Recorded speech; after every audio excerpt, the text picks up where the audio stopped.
Ayan, luto na yung ulam natin. Pinapaitan, lutong Ilocano. Ayan. So, samahan niyo ako, mga kapatid, kakabsat, at kakain tayo. At yan, sarap. Sabaw pa lang ay ulam na. Pinapaitan, lutong Ilocano. Samahan niyo akong kumain. Please support my channel, like, share, and subscribe. At pakipindot na rin yung notification bell para updated kayo lagi pag meron akong mga bagong videos. Thank you! Good morning everyone! So, kumusta naman ang buhay mga kabayan, mga OFW? Samahan niyo ako at magluluto tayo ng pinapaitan. So, ngayon ay April 4, Sabado Gloria. At time check. Maaga tayo kasi nagising kasi sobra na yung tulog natin. 3:45 in the morning or quarter to 4. So, samahan nyo ako at gusto naman ng buhay mga ka-OFW, mga kaubayan ko sa Pilipinas. Bago ang lahat, isang maganda at mapagpalang araw sa inyong lahat. So, let's go. Samahan nyo ako. Iwain natin yung ano. Spending the night in Dixon,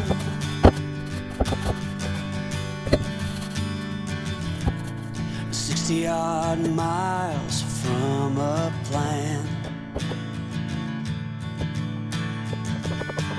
Is it too late to learn to listen?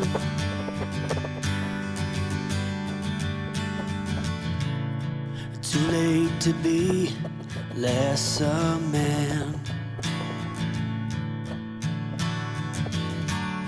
How many yesterdays are between us now?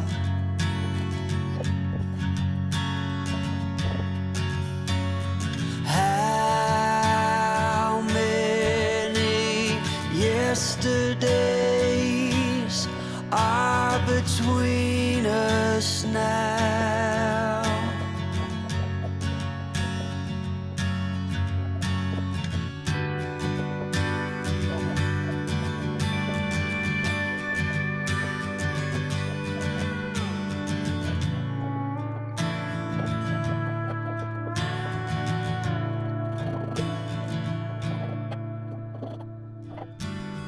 Carried it on,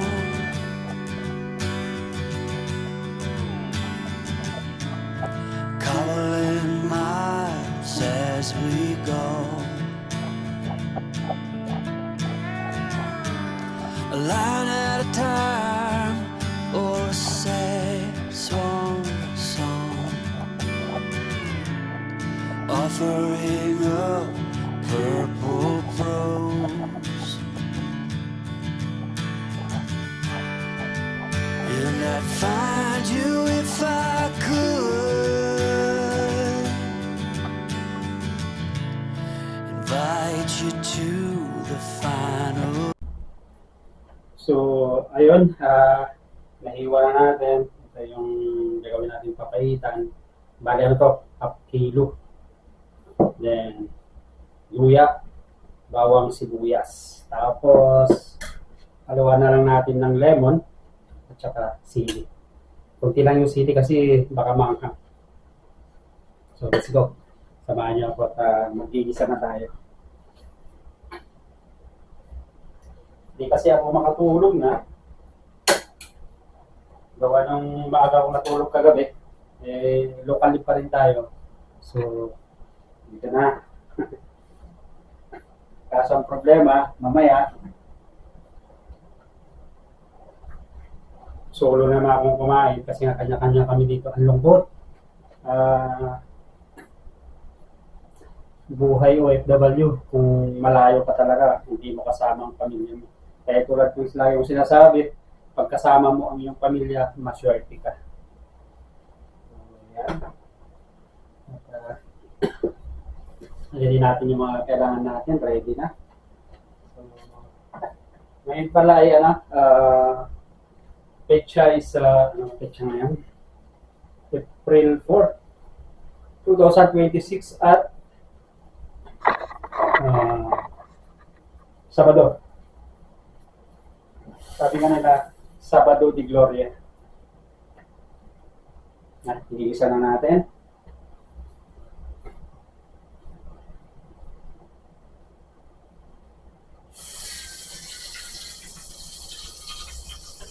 Kumusta naman mga kababayan, mga OFW? Ito, buhay ko dito. Kaya naka nakalit pa rin ako. Kain, tulog, kain, tulog. Yun pa rin talagang ano ko dito. Ginagawa ko. Pero 2 weeks, within 2 weeks, balik ako ng trabaho. Ang bilis ng ng araw. Maya-maya, 25 na. Isang tulog na ulit. Diba? Pinapainit na rin ng kila. Maraming nagtatanong, kumusta naman kayo dyan? Okay naman. Even though na minsan, yung pangamba, talagang nangangamba ka dahil nga lalo pag nakakarinig ka ng mga siren, nakikita mo sa social media, na hindi maganda, of course, talagang kakabahan ka. Napakahirap, napakalungkot. Kaso, kailangan natin mag-ease, kaya laban lang. Mag-pray na lang tayo, mga kababayan ko na nandito sa gitnang silangan, mga OFW, na sana matapos na to. Para sa ganun, balik na tayo sa normal. Na di ka nangangamba, lalong-lalo na pag marinig mo yung sabi ko, warning, of course, talagang nakakatakot naman. Pero pray lang tayo, matatapos din yan. At kasi kung tuloy-tuloy pa to, siyempre yung economy ng bansa, hindi lang buong mundo na to, maapektuhan talaga. Katulad nga sa atin, di ba? Mahal-mahal na ng ng mga gasolina, bilihin. Kapag ang gasolina ang tumaas ang presyo, lahat ng produkto apektado, tumataas, di ba? So, ayun na tayo.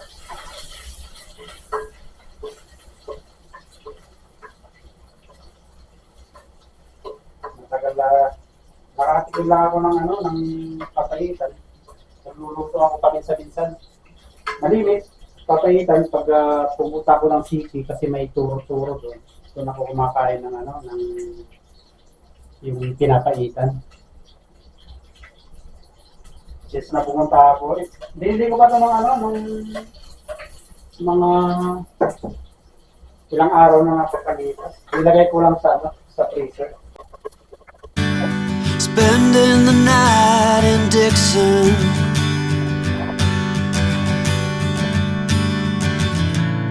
60-odd miles from a plan. Is it too late to learn to listen?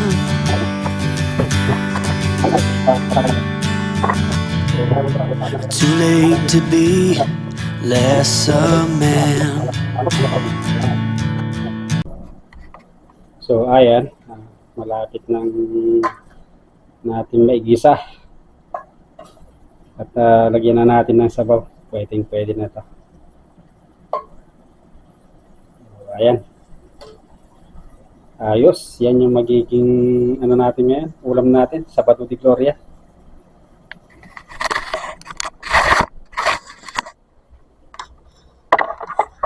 So, yan guys, samahan nyo ako at igisa pa natin konti.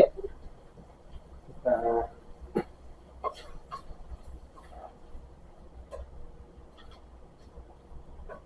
malis natin to. Lalo yung pinapaitan sana, yung talagang gamit yung papain is yung fresh na fresh. Sarap. So, lagyan na natin ng tubig para sa ganun, mapakulo na natin. Pakulo na ako ng ng tubig para mas madali. Yan.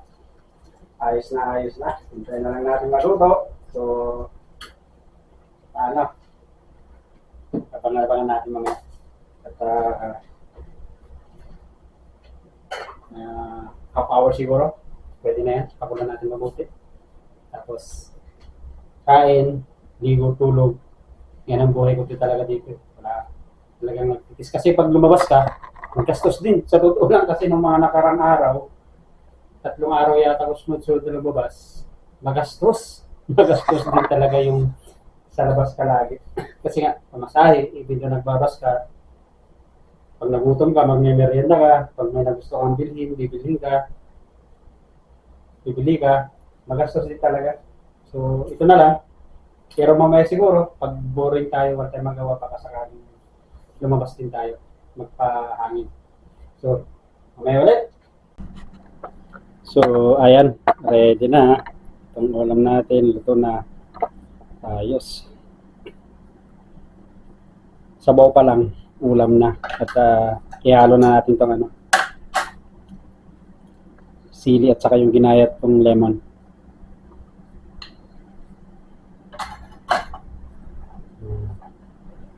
Para sa ganon, medyo may pangtanggal ng lansa. Ayos. So, pakulin muna natin. Ready na. Ito na yung ulam natin, pinapaitan. Ayos. Kung nasabi ko, sabaw pa lang, ulam na. Ayan. So, time check, na? 5:20 in the morning. So, ito, kakain na tayo mamaya. So, wala na tayong gagawin.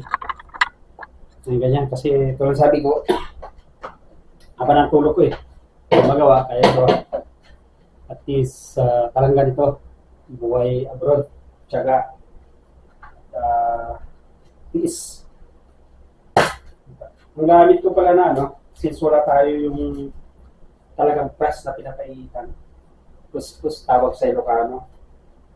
Dati meron, nabibili. Nung pumunta ako, tanong ako ng tanong, wala. Yung pala, di na siya sabi na bawal na daw. Gumawa ng yung talagang pure na papalit. Pinagbawal na daw. So, ang gamit is ito, powder. So, okay naman siya. Tikman natin ulit. Kung kumusta ang lasa. Ano bang masasabi dito? Maganda sana ito kung marami yung sili na hindi manghang. Kunti lang yung lagay ko kasi yung mga sili dito, pansin ko talagang manghang Hindi ka tulad sa atin, mayroon yung sili talaga na pangsigang.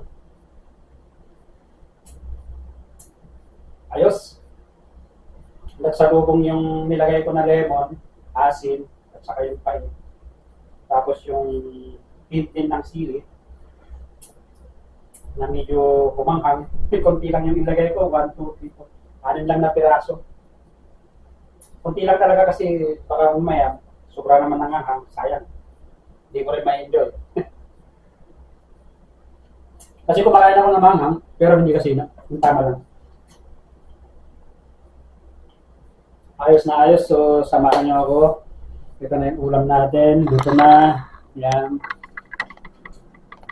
Kung nasa Pilipinas lang saan tayo, siguro, kung ganitong Saturday, di ba?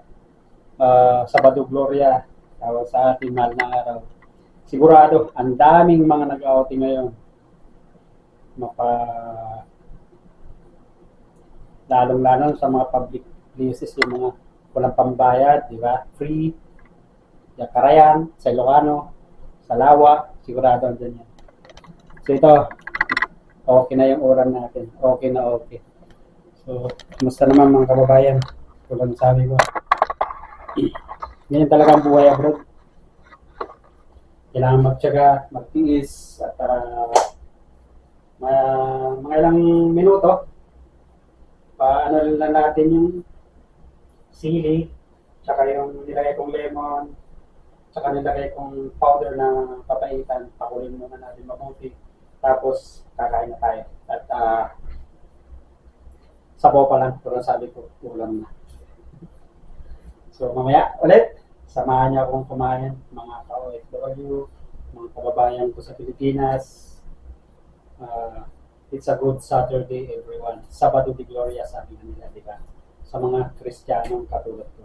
So, pakulan muna natin bago tayo kakain at ayan, luto na yung ulam natin. Pinapaitan, lutong Ilocano. Ayan. So, samahan niyo ako, mga kapatid, kakabsat, at kakain tayo. At yan, sarap. Sabaw pa lang ay ulam na. Pinapaitan, lutong Ilocano, samahan niyo akong kumain. Yan mga kabsat, kapatid, halika at kakain tayo. Luto na yung dinuto nating papaitan. At halika kayo, samahan niyo ako. Yan, mapaparami kain ko nito. Time check, ano na, 5:33 in the morning. So, ang haba kasi natulog natin nakahapon, kagabi. So, tama yun, kaya maaga tayo nagising. Kaya, kain muna. Tapos mamaya, social media, tingnan natin kung may time tayo lumabas mamaya. Kung tayo tama rin, ay lalabas din tayo. Yan, hindi kayo samahan niyo akong kumain. Karapsa. Napakalungkot. Ito ay lagi kong sinasabi na yun nga, masarap yung ulam mo, pero solo ka namang kumain. Napaka-lungkot, napakahirap, di ba? So,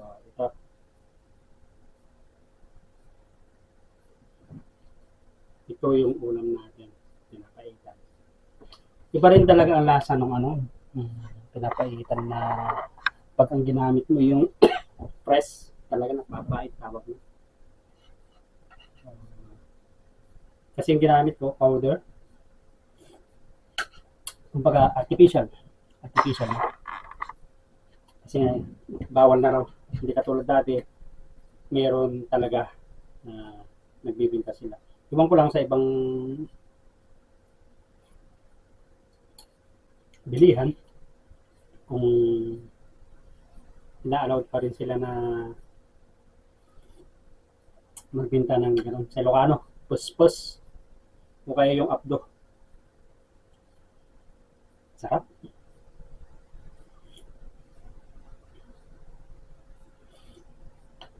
Naalala ko dati pag ganito madaling araw nung bata ako. Ito yung time na pupunta sila sa palengke, makiuraga, gumatang, papaitan. Maganda yung yung baliktad. Sabi nila, yun din isang maminis. Yung laman, tapos yung puspos pa tawag, gamit nila doon. Lagyan ng sibuyas, titimplahan na muna yan. Tapos, pag natimpla na yung tubig, may puspos, sibuyas, ano pa yung nilagay nila.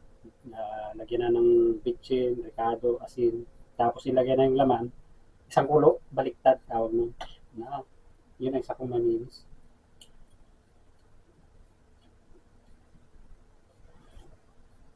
Kasi nga, tulad ng sabi ko, ng bata, ang hirap kasi nga may sa hirap ng buhay, hirap nakakatikim yan. Nakatikim yan lang usually pag halimbawa, doon sa amin dati, may nagkatay, utang tayo. O kaya may disgrasya na kalabaw, baka, yun. Tawag sa Ilocano, pauraga, sa kanilang bayaran, yun.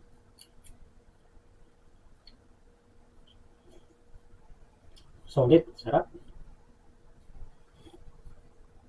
So, sana kasama ko yung pamilya ko, no, na kumakain. Kaya ngayon sabi ko, kahit minsan, sarap ng ulam. Tapos, solo kang kumain. Ang lungkot, di ba? Isipin mo na ganito, kumakain ka solo mo. Masarap, ulam mo. Kasi minsan kalimitan, lagi akong bumibili sa labas ng tinatawag na biryani. Hati-hati ko yun. Kasi nga di ko naman makain na isang beses. O kay lechon na half chicken o kay whole chicken, hinahati ko rin yan. Tapos ilagay ko na lang sa ref. Kailangan ko, i-reheat ko na lang. Yung tinatawag ko na pangat. Pati to, hindi ko na makain yan isang beses, dalawang beses. So, ilagay ko sa ref. Pag malamig na, ipapangat ko na lang. Pangalawang init, pangatlong init, pang-apat, hanggang maubos. Magtatanggal na lang ako, yung tama kong ulong kakainin o ulamin, tapos yun ang kakainin ko. Kasi di naman pwede na iinit uli lahat yan. Lalo lang mas masira.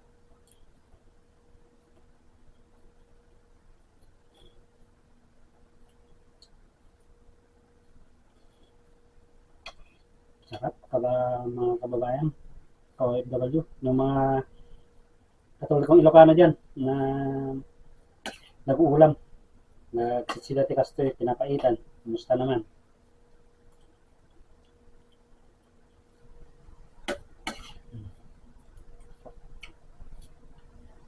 Kunti lang yung nagay ko sili, mangang na. Kaya, kasi nga yung mga sili dito, hindi katulad sa atin yung siling panigang, yung mga minsan inaadobo pa. Paksiw, sorry. Masarap na, lagyan na marami nito. Kaso dito, di pwede ito eh. Mamaya, sobra na mga hanggang.